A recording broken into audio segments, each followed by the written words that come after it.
आपने अपने जीवन में या अपने आसपास ये दृश्य कितनी ही बार देखा होगा। एक व्यक्ति है जो धर्म के मार्ग पर चलता है, जिसकी वाणी में मिठास है, जिसके हृदय में करुणा है, जो कभी किसी का बुरा नहीं सोचता और हर संभव तरीके से दूसरों की सहायता करता है। फिर भी उसका जीवन कांटों से भरा है। एक के बाद एक विपत्तियां, बीमारियां, धोखा और असफलताएं उसे घेरे रहती है। और वहीं दूसरी ओर एक और व्यक्ति है जो अधर्म, कपट और स्वार्थ के मार्ग पर चलता है। दूसरों को कष्ट देकर, झूठ बोलकर जिसने धन और संपत्ति का अंबार लगा लिया है, फिर भी वो हर प्रकार का सांसारिक सुख भोग रहा है।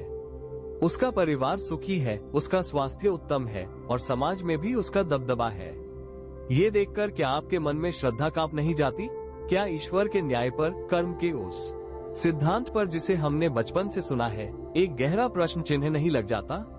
मन में ये सवाल उठता है कि अगर यही न्याय है तो फिर अच्छा होने का, धर्मात्मा होने का लाभ ही क्या है? आज हम इसी चुपते हुए प्रश्न की जड़ तक जाएंगे और शास्त्रों की दृष्टि से समझेंगे कि आखिर अच्छे लोगों के साथ बुरा क्यों होता है। इस रहस्य को समझने के लिए सबसे पहली भूल जो हम करते हैं वो है कर्म को तत्काल फल देने वाली मशीन समझ लेना। हम सोचते हैं कि कर्म एक दुकान के लेन देन जैसा है। हमने आज एक अच्छा काम किया तो कल सुबह तक उसका अच्छा फल हमें मिल जाना चाहिए, और अगर किसी ने आज बुरा काम किया तो कल तक उसे दंड मिल ही जाना चाहिए। लेकिन कर्म का सिद्धांत इतना सरल और रैखिक नहीं है। कर्म की गति बहुत गूढ़ है, बहुत रहस्यमयी। इसे समझने के लिए एक किसान का उदाहरण लीजिए। एक किसान जब अपने खेत में बीज बोता है तो क्या सारे बीज एक ही समय पर फल देते हैं? नहीं, कुछ बीज होते हैं सब्जियों के, जैसे धनिया या पालक, जो कुछ ही हफ्तों में उगाते हैं। कुछ बीज होते हैं अनाज के, जैसे गेहूं या चावल, जिन्हें फल देने में कुछ महीने लगते हैं। और कुछ बीज होते हैं विशाल वृक्षों के, जैसे आम या बरगद, जिन्हें फल देने में कई वर्ष लग जाते हैं। ठीक इसी प्रकार हमारे कर्म भी तीन तरह के होते हैं। कुछ कर्मों का फल हमें तुरंत मिल जाता है, कुछ कर्मों का फल कुछ महीनों या वर्षों में मिलता है, और कुछ कर्म इतने गहरे होते हैं कि उनका फल इस जीवन में नहीं बल्कि अगले जन्मों में मिलता है। जो अच्छा व्यक्ति आज कष्ट भोग रहा है वो असल में अपने इस जन्म के अच्छे कर्मों का फल नहीं बल्कि अपने किसी पूर्व जन्म में बोए गए एक कड़वे बीज का फल भोग रहा है। वो बीज इतने समय से सुप्त अवस्था में था और अब जब उसे सही मिट्टी, पानी और वातावरण मिला है तो वो अंकुरित होकर एक कड़वे वृक्ष के रूप में खड़ा हो गया है। और जो बुरा व्यक्ति आज सुख भोग रहा है वो अपने इस जन्म के बुरे कर्मों का नहीं बल्कि अपने किसी पूर्व जन्म में किए गए महान पुण्य या दान के फल का आनंद ले रहा है। उसका वो पुण्य रूपी वृक्ष अब फल दे रहा है। लेकिन इसका अर्थ यह नहीं कि उनके वर्तमान कर्म व्यर्थ जा रहे हैं। बिल्कुल नहीं। जो अच्छा व्यक्ति आज कष्ट में भी अच्छाई नहीं छोड़ रहा, वह अपने भविष्य के लिए, अपने अगले जन्मों के लिए आम और चंदन के बीज बो रहा है। उसका आज का धैर्य, उसकी आज की अच्छाई एक ऐसा पुण्य संचित कर रही है जो भविष्य में एक विशाल, सुखद वृक्ष के रूप में फलेगा। और जो बुरा व्यक्ति आज सुख में पाप कर रहा है, वह नागफनी और बबूल के कांटे बो रहा है, जो भविष्य में उसके लिए असहनीय पीड़ा का जंगल बनकर तैयार होगा। इस गूढ़ रहस्य को शास्त्र तीन भागों में विभाजित करते हैं: संचित, प्रारब्ध और क्रियमान कर्म। जो अच्छा व्यक्ति आज पीड़ित है वो अपना प्रारब्ध भोग रहा है। प्रारब्ध यानी वो कर्म जो फल देने के लिए धनुष से छोड़े जा चुके तीर की तरह है, जिसे अब वापस नहीं लिया जा सकता। यह उसके किसी पुराने जन्म का ऋण है जिसे उसे इस जन्म में चुकाना ही होगा। लेकिन आज वो जो अच्छाई कर रहा है वो उसका क्रियमान कर्म है, जो भविष्य के लिए एक सुंदर संचित कर्म का निर्माण कर रहा है। इस विषय को और गहराई से समझने के लिए एक बहुत ही प्रसिद्ध कथा है। एक राजा थे जो बड़े धर्मात्मा और ईश्वर भक्त थे। उनका एक मंत्री था जो उतना ही ज्ञानी और भक्त था। उस मंत्री की एक आदत थी, वह हर घटना पर यही कहता था, जो होता है अच्छे के लिए होता है। एक दिन राजा अपनी तलवार साफ कर रहे थे कि गलती से उनकी छोटी उंगली कट गई। असहनीय पीड़ा से वो कराह उठे। मंत्री ने जब ये देखा तो अपनी आदत के अनुसार कहा, महाराज चिंता न करें, जो होता है अच्छे के लिए होता है। ये सुनकर राजा क्रोध से आग बबूला हो गए।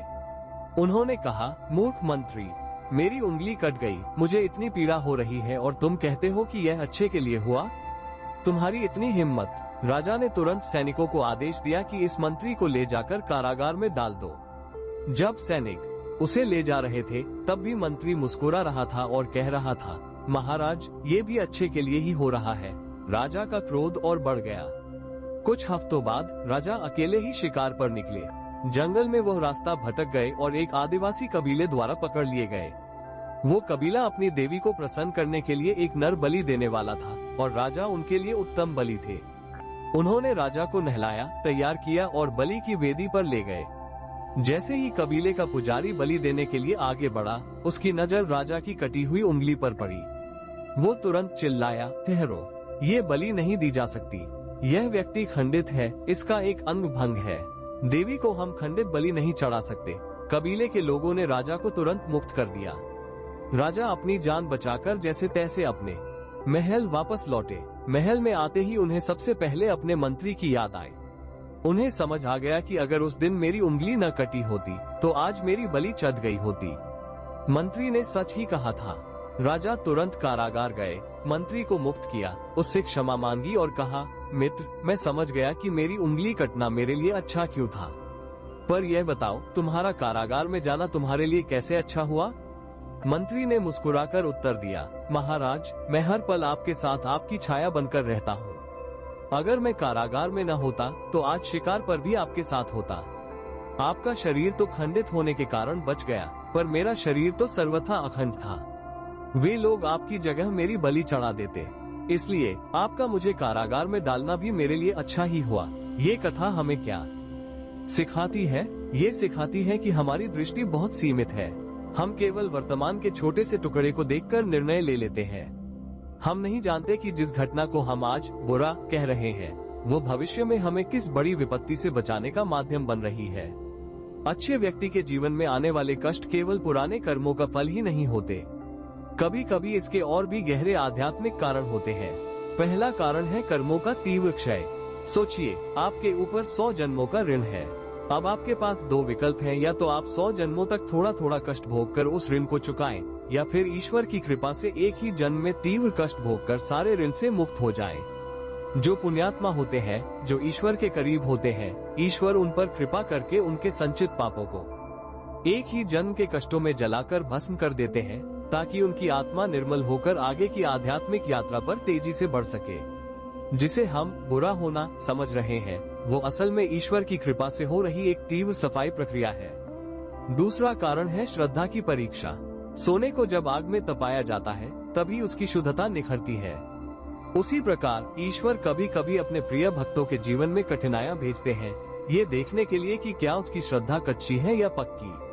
क्या वो सुख में ही ईश्वर को याद करता है, या दुख के सागर में भी उसका हाथ नहीं छोड़ता। इस परीक्षा में उत्तीर्ण होने वाला भक्त पहले से भी अधिक मजबूत और ईश्वर का प्रिय बन जाता है। तीसरा कारण है वैराग्य और करुणा का विकास। जब तक इंसान ने स्वयं दुख न भोगा हो, तब तक उसे दूसरों का दुख महसूस नहीं होता। जब तक उसे धोखा न मिला हो, तब तक वो दूसरों की पीड़ा नहीं समझ सकता। अच्छे व्यक्ति के जीवन में कष्ट इसलिए भी आते हैं ताकि उसका अहंकार टूटे, उसे संसार की नश्वरता का बोध हो और उसके हृदय में अन्य पीड़ित प्राणियों के लिए सच्ची करुणा का जन्म हो। तो अच्छे लोगों के साथ बुरा नहीं होता। उनके साथ जो होता है वो बाहर से बुरा दिखता है, पर उसके भीतर गहरे आध्यात्मिक रहस्य छिपे होते हैं। कर्म का एक कण भी व्यर्थ नहीं जाता। उस अच्छे व्यक्ति का धैर्य, उसकी अच्छाई, उसकी प्रार्थना, ये सब एक अदृश्य कवच का निर्माण कर रहे हैं। हो सकता है कि प्रारब्ध के कारण उसे तीर लगना निश्चित हो, पर उसके सत्कर्मों का कवच उस तीर के विष को समाप्त कर देता है और वो केवल एक मामूली खरोंच बनकर रह जाता है। इसलिए अगली बार जब आप किसी अच्छे इंसान को कष्ट में देखें, तो ईश्वर के न्याय पर संदेह न करें। ये समझें कि या तो वह अपने पुराने ऋण चुका रहा है, या ईश्वर उसे तपाकर और शुद्ध बना रहे हैं। और जब किसी बुरे इंसान को सुख में देखें, तो उससे ईर्ष्या न करें। ये समझे कि वह अपने पुराने पुण्यों के बैंक बैलेंस को तेजी से खर्च कर रहा है और साथ ही भविष्य के लिए पापों का एक नया ऋण खाता भी खोल रहा है, जिसका भुगतान उसे ब्याज सहित करना ही होगा। कर्म का विधान अटल है, निष्पक्ष है और परम कल्याणकारी है, भले ही हमारी सीमित बुद्धि उसे समझ न पाए। अगर कर्म का ये गहरा रहस्य आपकी शंकाओं का समाधान कर पाया हो और आपके विश्वास को और दृढ़ बना पाया हो, तो इस वीडियो को लाइक अवश्य करें और कमेंट में लिखिए, हर कर्म का हिसाब है। इस संदेश को उन लोगों तक अवश्य पहुंचाएं जो जीवन की कठिनाइयों में अपनी श्रद्धा खो रहे हैं। इसे अपने मित्रों और परिवार के साथ साझा करें और ऐसे ही गहरे आध्यात्मिक संदेशों के लिए जुड़े रहिए श्री हितवाणी से। धन्यवाद।